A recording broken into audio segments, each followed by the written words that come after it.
Hi అండి. ఇవాళ అయితే నేను మీల్ మేకర్ సాంబారు అదే అండి పప్పుచారు చేసుకున్నాను. చాలా బాగా వచ్చాయి. ఒకసారి ట్రై చేయండి. Super combination. First meal maker చూద్దామండి. ఆయిల్ వేసుకొని పోపు గింజలు వేసుకున్నా అండి. తర్వాత సన్నగా తరిగిన ఉల్లిపాయలు వేసుకొని కొద్దిగా గోలిన తర్వాత అండి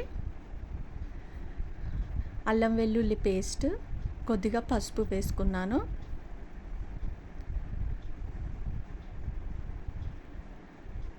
అది వేగిన తర్వాత టమాటా ముక్కలు వేసుకున్నా. తర్వాత అండి కారము, 1 స్పూన్ కారం, 1 స్పూను సాల్ట్ వేసుకున్నాను.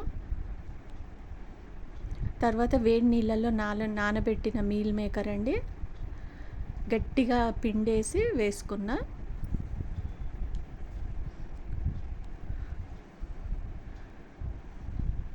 బాగా కలిపి కొద్దిగా వాటర్ వేసుకున్నాను.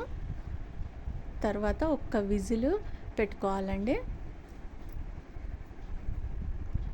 మంచిగా ఉడుకుతుంది. తర్వాత కొద్దిగా కసూరి మేతి, కొంచెం ధనియాల పొడి వేసుకున్నాను.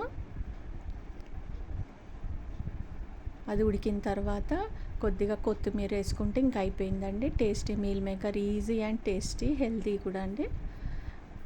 Meal maker curry ready. ఇప్పుడు సాంబార్ చూద్దామండి. ఇది కూడా చాలా ఈజీగా అయిపోతుంది. పప్పుని నానబెట్టి పసుపేసి ఉడకబెట్టుకున్నా అండి. 3 విజిల్స్ పెట్టుకున్నాను. పప్పు మెత్తగా ఉడికిన తర్వాత అందులో కూరగాయ ముక్కలన్నీ వేసుకున్నా అండి. ఉల్లిపాయ, పచ్చిమిర్చి, క్యారెట్, టమాటా, దోసకాయ ముక్కలు వేసుకొని బాగా కలిపి ఒక్క విజిల్ పెట్టుకోవాలండి. కొద్దిగా వాటర్ వేసుకున్నాను చిక్కగా ఉందని.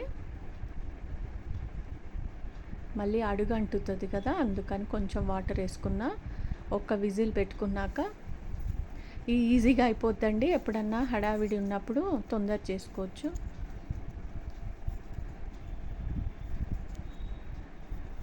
తర్వాత కొంచెము నిమ్మకాయ సైజ్ అంత చింతపండు రసం వేసుకున్నా అండి.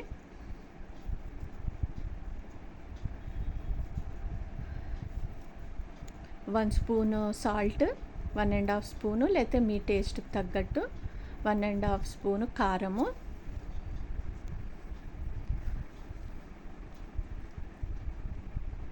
వేసుకొని బాగా మరగనివ్వాలండి.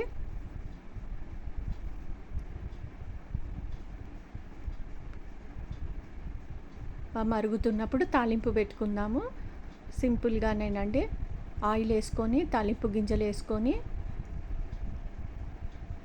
ఒక ఎండుమిర్చి, కొద్దిగా కరివేపాకు వేసుకున్నా అండి.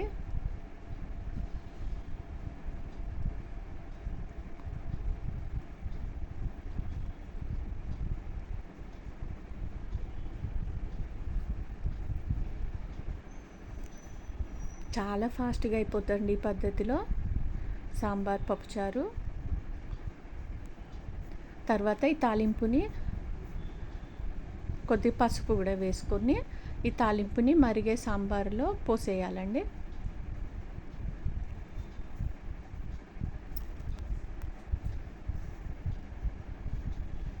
ఇలా కలిపిన తర్వాత ఒక 5 నిమిషాలు అలా తాలింపు అంతా సాంబార్ దాన్ని పట్టే వరకు కలిపేసి పెట్టుకోవాలని. మరిగినిచ్చిన తర్వాత కొద్దిగా కొత్తిమీర వేసుకుంటే అయిపోయిందండి.